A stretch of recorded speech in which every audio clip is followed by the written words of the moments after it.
सूत जी बोले, हे ऋषियों, जिन्होंने सबसे पहले इस व्रत को किया था उसका इतिहास कहता हूँ, ध्यान से श्रवण करो।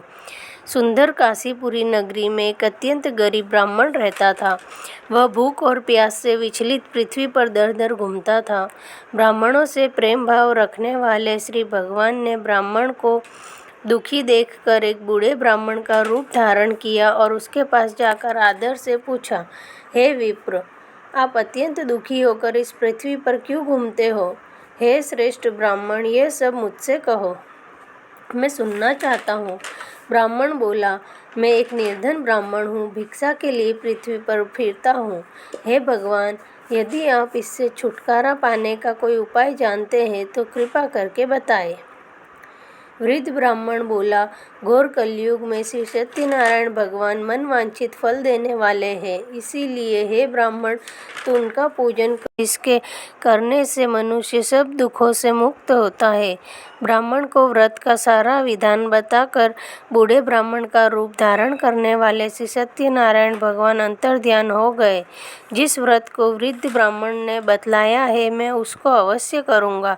यह निश्चय करने पर उस ब्राह्मण को रात भर नींद नहीं आई। वह सुबह जल्दी उठकर श्री सत्यनारायण के व्रत का निश्चय कर भिक्षा के लिए चल दिया। उस दिन उसको भिक्षा में बहुत धन मिला, जिससे बंधु बांधवों के साथ उसने भगवान श्री नारायण का व्रत किया। इसके करने से वह ब्राह्मण सब दुखों से छूटकर अनेक प्रकार की संपत्तियों से युक्त हुआ। उस समय से वह ब्राह्मण हर मास व्रत करने लगा। इस तरह श्री सत्यनारायण भगवान के व्रत को जो शास्त्र विधि के अनुसार श्रद्धापूर्वक करेगा वह सब पापों से छूटकर मोक्ष को प्राप्त करेगा। इस तरह नारद जी से श्री नारायण का कहा हुआ यह व्रत मैंने तुमसे कहा। हे विप्रो, मैं अब और क्या कहूँ, मुझसे कहे। ऋषि बोले, हे मुनीश्वर, संसार में इस ब्राह्मण से सुनकर किस किसने इस व्रत को किया, हम वह सब सुनना चाहते हैं। इसके लिए हमारे मन में श्रद्धा है। सूत जी बोले, हे मनुष्य, जिसने इस व्रत को किया है वह सब सुनो। एक समय एक ब्राह्मण धन और ऐश्वर्य के अनुसार बंधु बांधवों के साथ व्रत करने को तैयार हुआ।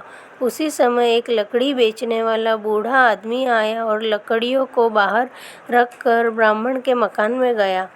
प्यास से दुखी लकड़हारा उसको व्रत करते देखकर ब्राह्मण को नमस्कार कर कहने लगा कि आप यह क्या कर रहे हैं और इसके करने से क्या फल मिलता है, कृपा करके मुझसे कहो। ब्राह्मण ने कहा, सभी मनोकामनाओं को पूर्ण करने वाला यह श्री सत्यनारायण भगवान का व्रत है।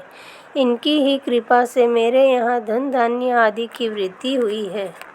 ब्राह्मण के इस व्रत के बारे में जानकर लकड़हारा बहुत प्रसन्न हुआ।